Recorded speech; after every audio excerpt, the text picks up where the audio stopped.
श्री स्वामी समर्थ आनंदी या मालिकेमध्ये प्रेक्षकांनो आता जबरदस्त असा ट्विस्ट येताना आपल्याला इकडे पाहायला मिळणार आहे.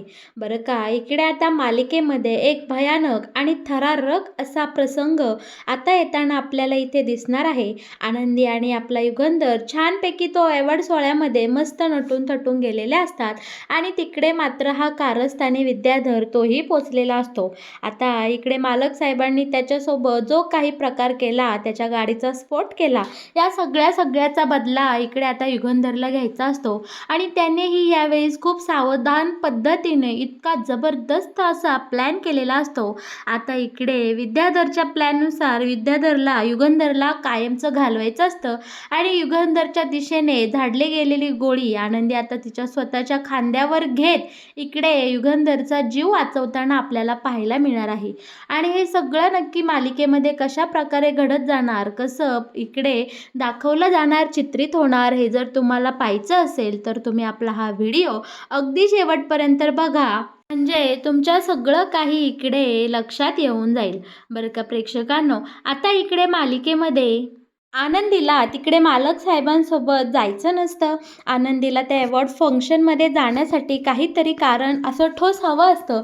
त्यासाठी इकडे आनंदीने एक भन्नाट कल्पना लढवलेली असते. पण नेमकी त्याच वेळी इकडे बापू आता किचनमध्ये आलेले असतात. त्यांना खूप तिखट लागलेलं असतं. ते आनंदीला बोलत असतात की आनंदी, मला ही बरणी काढून दे बरं. पण आनंदी बोलते की मी हात कसे वर करणार. पण आता इकडे बापूच्या खूप आग्रहामुळे आनंदी हात वर करते आणि बापूंना त्यातले साखर काढून देते. बापू साखर खातात, पाणी पितात आणि आनंदीला बोलतात, हा काय नवीन प्रकार, आजकाल नवीन फॅशन आली का काखेमध्ये कांदे घेऊन फिरायची.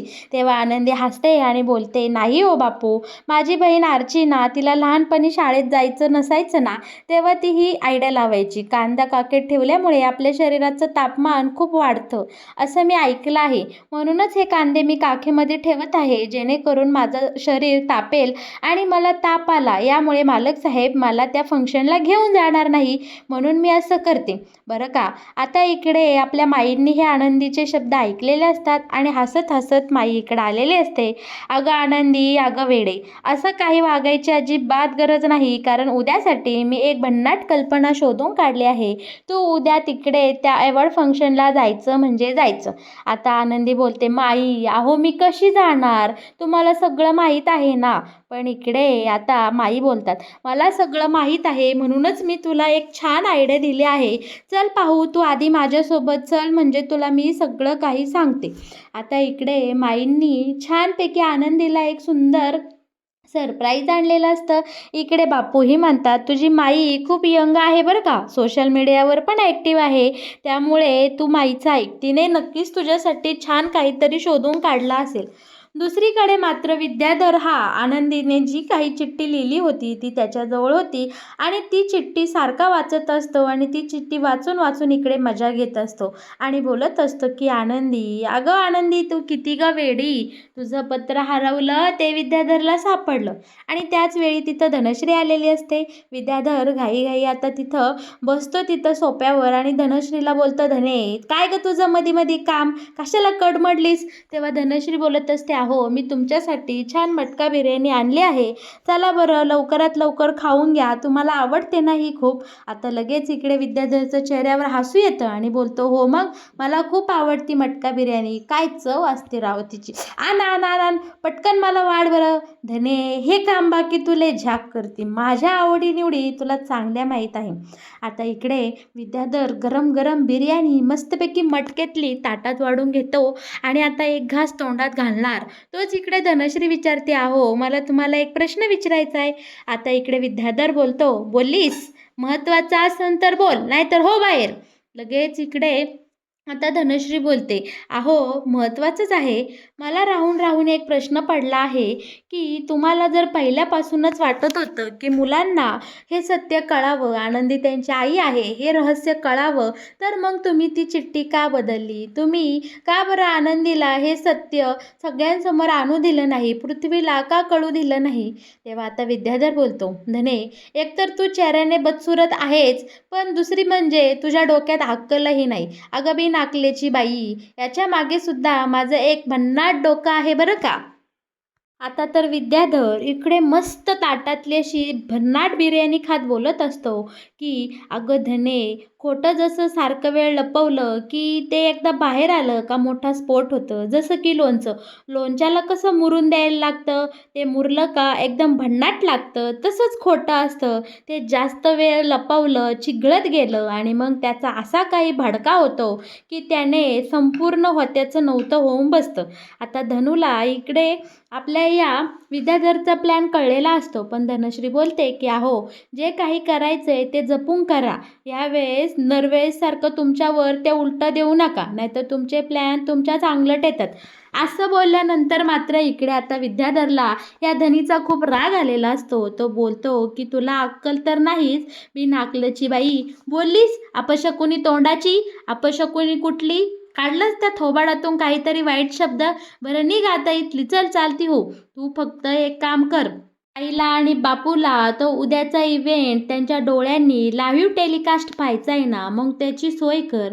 उद्याचा इव्हेंट खरंच लाईव्ह टेलिकास्ट होणार आहे आणि इकडे मात्र आनंदीची पुरती वाट लागणार आहे. आनंदी, उद्या तुझा काही गेम होणार आहे तो वेगळाच. आणि आता इकडे धनी गेल्यानंतर विद्याधर मस्तपैकी बिर्याणीवर ताव मारतो. दुसरीकडे मात्र इकडे माईने आनंदीसाठी एक खूप सुंदर सरप्राईज आणलेलं असतं. माईने आनंदीसाठी एक कॅमेरा आणि काही 2 हेडफोन्स मागितलेले असतात.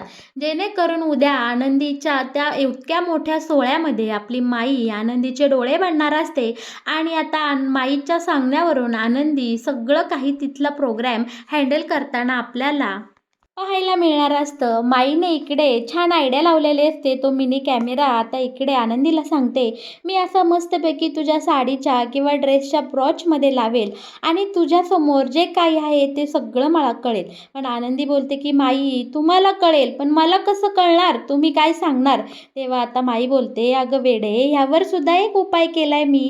छानपैकी हेडफोन्स तू कानाला लावायचा, एक मी लावणार. ह्याने मस्तपैकी आपल्या दोघींचे इकडे संवाद होईल. मी तुला तुझ्यासमोर नक्की काय आहे ते सांगेन. त्या उद्याच्या एवढ्या मोठ्या इव्हेंटमध्ये बाळा मी तुझे डोळे बनेल आणि तू मी सांगल ते सगळं व्यवस्थित फॉलो करायचं." आता आनंदीला खूप आनंद झालेला असतो, कारण माई तिचे डोळे बांधणार म्हणल्या आनंदी इकडे खुश झालेली असते. आता आपली माई आणि बापू हे दोघेही मिळून आपल्या आनंदीकडनं एकदम भन्नाट अशी या सगळ्याची प्रॅक्टिस करून घेतात. आणि आता अखेरीस प्रेक्षकांनो, सुंदर असा इव्हेंटचा दिवस जवळ आलेला असतो. पण त्या आदल्या रात्री मात्र इकडे विद्याधर खूप हसत असतो आणि ते पत्र पाहून बोलत असतो, की आनंदीचं पत्र हरवलं ते विद्याधरला सापडलं. आनंदीचं पत्र हरवलं ते मला सापडलं. अशी मजा घेत इकडे विद्याधर खूप मोठ्या मोठ्याने फिदी हसताना आपल्याला पाहायला मिळणार आहे. दुसरीकडे आता सुंदर दिवसाची सुंदर सकाळ झालेली असते आणि आता अखेरीस तो दिवस आलेला असतो, ज्या दिवशी आपल्या युगंधरचा खूप मोठा सत्कार होणार असतो. चौघामध्ये संपूर्ण देशामध्ये आपल्या युगंधरला मोठा पुरस्कार मिळणार असतो. आणि आता आनंदी आणि युगंधर दोघेही छान तिकडे तो अवॉर्ड फंक्शनला जाताना आपल्याला पाहायला मिळणार आहे. इकडे ब्रॉचची व्यवस्थित कॅमेरा सेट करण्यासाठी आणि कानामध्ये हेडफोन्स लावण्यासाठी माई इकडे आपल्या आनंदीचा एक भन्नाट लूक तयार करते. अगदी तिला मस्त वेस्टर्न वगैरे ड्रेस घालून इतकी सुंदर परीसारखी तयार केलेली आता आपल्याला पाहायला मिळणार आहे. आनंदी आणि युगंधर दोघेही छानपैकी आता गाडीत बसून तिकडे त्या अवॉर्ड फंक्शनला गेलेले आपल्याला पाहायला मिळणार आहे. इतक्या मोठ्या ग्रँड इव्हेंटमध्ये आपले आनंदी एकदम मस्त सेलिब्रिटीसारखी एंट्री करताना आपल्याला पाहायला मिळणार आहे. आता इकडे आनंदी छानपैकी गाडीतून बाहेर आलेली असते, पण तो असा वेगळा हाफ स्लीवलेसचा ड्रेस आपल्या आनंदीने घातल्यामुळे तिला काही तो कम्फर्टेबल वाटत नसतो बरं का. पण इकडे आपले मालक साहेब आनंदीच्या एकतर त्या सगळ्या लुकवर बघतच राहिलेले असतात. आनंदीच्या चेहऱ्यावरनं इकडे मालक साहेबांच्या अजिबात नजरा हटत नसतात. पण त्यांच्या लक्षात येतं की आनंदी या ड्रेसमध्ये कम्फर्टेबल नाही आहे. लगेच ते त्यांच्या अंगावर असलेली शॉल इकडे आता छानपैकी आनंदीच्या ड्रेसवर पांघरतात आणि आनंदीच्या पाठीशी खंबीरपणे येऊन उभे राहतात आणि आनंदीच्या खांद्यावर हात ठेवताना आता आपल्याला इथे मालक साहेब पाहायला मिळणार आहे. आता पत्रकारांनी मालक साहेबांना आणि आनंदीला एकदम घेरलेलं असतं. सगळ्यांचे अनेक प्रश्न असतात आणि इकडे सगळे पत्रकार, खूप मोठ्या मोठ्या चॅनलचे पत्रकार धडाधड इकडे युगंधरला या सगळ्या अवॉर्डबद्दल किंवा त्याच्या आत्तापर्यंतच्या यशाबद्दल प्रश्न विचारत असतात. बरं का, आता हा इंटरनॅशनल अवॉर्ड असल्यामुळे पत्रकार समोरून अगदी इंग्लिशमध्ये धडाधड युगंधरला प्रश्न विचारत असतात. पण त्या सगळ्या पत्रकारांच्या प्रश्नाने इकडे युगंधर भांबावून गेलेला असतो, कारण त्याला इंग्लिश जमत नसतं. पत्रकार नक्की काय विचारतात, काय सांगतात याची जराही कल्पना युगंधरला नसल्यामुळे त्याची आता इकडे फार फजिती होताना आपल्याला पाहायला मिळणार आहे. पण आनंदीला या सगळ्याची कल्पना आधीपासूनच असते, कारण तिला पाठीमागेच कळून गेलेलं असतं की मालक साहेबांना इंग्लिश जमत नाही. आपले आनंदी इकडे नवऱ्याचा मान वाचवण्यासाठी पुढे होऊन बोलते की मी तुमच्या सगळ्या प्रश्नांची उत्तरं देते. आणि आपले आनंदी आता या सगळ्या पत्रकारांच्या प्रश्नांची अगदी धडाधड इथे इंग्लिशमध्ये उत्तरं देताना आपल्याला पाहायला मिळणार आहे. आपल्या आनंदीने ती परिस्थिती अगदी सुंदर पद्धतीने हाताळल्यामुळे इकडे आपल्या युगंधरची मान अगदी उंचावलेली आपण इथे पाहणार आहोत. पत्रकारांना हवी ती उत्तरं आणि त्यांना एकदम छान वाटेल अशी उत्तरं मालक साहेबांच्या वतीने आपल्या आनंदीने तिथे दिलेली असतात. आता वेळ आलेली असते ती म्हणजे अवॉर्ड फंक्शनला जाण्याची आणि तो अवॉर्ड स्वीकारण्याची. त्या ठिकाणी खूप मोठे मोठे सेलिब्रिटी, आपल्या देशाचे, एकदम राज्याचे मुख्यमंत्री आणि मोठमोठे असे नेते तिथे उपस्थित राहिलेले असतात. या सगळ्यांमध्ये युगंधर अगदी थाटामध्ये तिथे हा अवॉर्ड घेण्यासाठी आलेला असतो आणि आनंदी ही हे सगळी जर्नी एकदम एन्जॉय करत असते.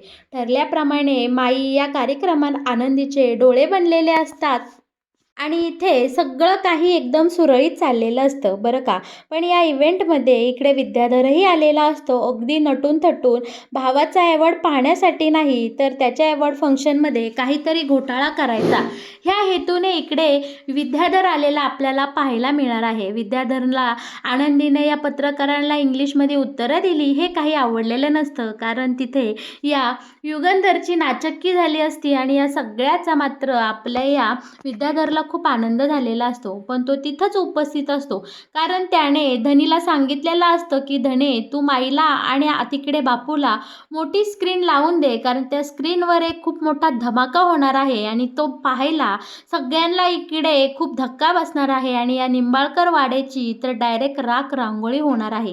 याचाच अर्थ इकडे विद्याधरने एक जबरदस्त प्लॅन केलेला असतो. डायरेक्ट या विद्याधरने युगंधरला संपवण्याचा प्लॅन या इव्हेंटमध्ये केलेला असतो.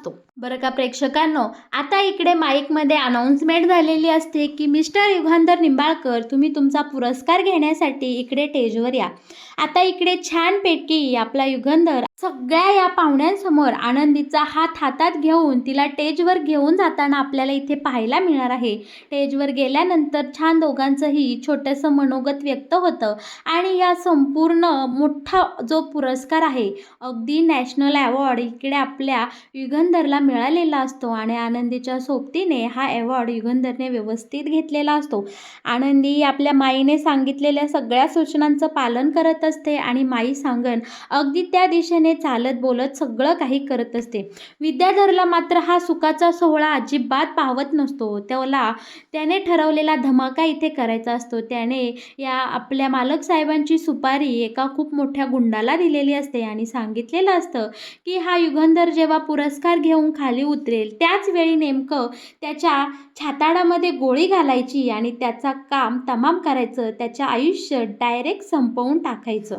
आता इकडे ठरल्याप्रमाणे तो गुंडही तिथं त्या कार्यक्रमात आलेला असतो. त्यांनीही तिथे एंट्री घेतलेली असते आणि इकडे छानपैकी मालक साहेबांनी पुरस्कार स्वीकारलेला असतो. बरं का, आता इकडे आपल्या आनंदीला डोळे नसले तरी तिचे कान खूप वर असतात. थोडीही वाईट हालचाल झाली किंवा काहीही चलबिचल झाली तर सगळ्यात आधी इकडे आनंदीला ती कळत असते. आनंदीला संशय आलेला असतो की नक्की इथे काहीतरी वाईट घडणार आहे आणि इथं काहीतरी घडणार आहे. इकडे त्या ज्या काही गुंडाच्या हालचाली असतात त्या सगळ्या आनंदीला इकडे जाणवत असतात, ऐकू येत असतात. ज्या दिशेने आवाज येतो त्या दिशेने आनंदीचे कान अगदी टवकारलेले असतात. इकडे पत्रकारांनी घातलेला वेढा, हातामध्ये मिळालेला पुरस्कार, हे सगळे सुखाचे क्षण आनंदी पाहू शकत नसली तरी ते सगळे अनुभवत असते. आणि आता मालक साहेबांच्या दिशेने तिथे एक गोळीचा खूप मोठा ब्लास्ट होतो आणि ती गोळी मालक साहेबांच्या दिशेने येत असते. त्याच वेळी सगळ्यात आधी आनंदीने तिला समजून गेलेलं असतं. आनंदीला जाणवत असतं की मालक साहेबांच्या दिशेने नक्की काहीतरी येतंय. आणि बरं का, मनाचा मोठेपणा दाखवत इकडे आनंदीने स्वतःच्या जीवावर खेळून मालक साहेबांच्या छातीवर येणारी गोळी स्वतःच्या खांद्यावर झेललेली आपल्याला इथे पाहायला मिळणार आहे. इथे मालिकामध्ये आता या कार्यक्रमामध्ये खूप मोठा ब्लास्ट झालेला असतो, खूप मोठा धिंगाणा झालेला आपल्याला पाहायला मिळणार आहे. सगळे आलेले पाहुणे रावळे सगळे सगळे इकडे आता चलविचलित झालेले असतात. सगळे आपला जीव वाचवण्याच्या भीतीने इकडे तिकडे सैरावैरा धावू लागलेले असतात. पण आपल्या आनंदीच्या खांद्यावर लागलेली गोळी पाहून इकडे मालक साहेबांचा थरकाप झालेला असतो.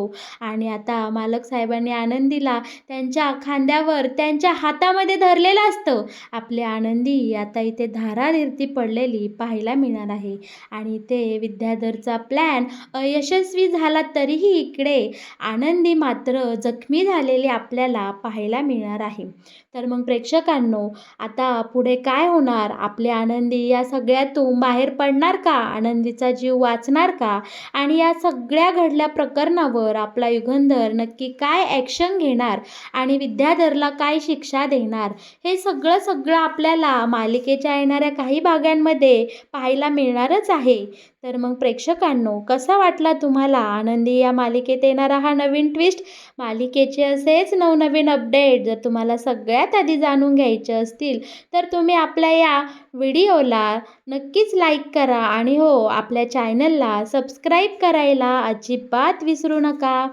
धन्यवाद.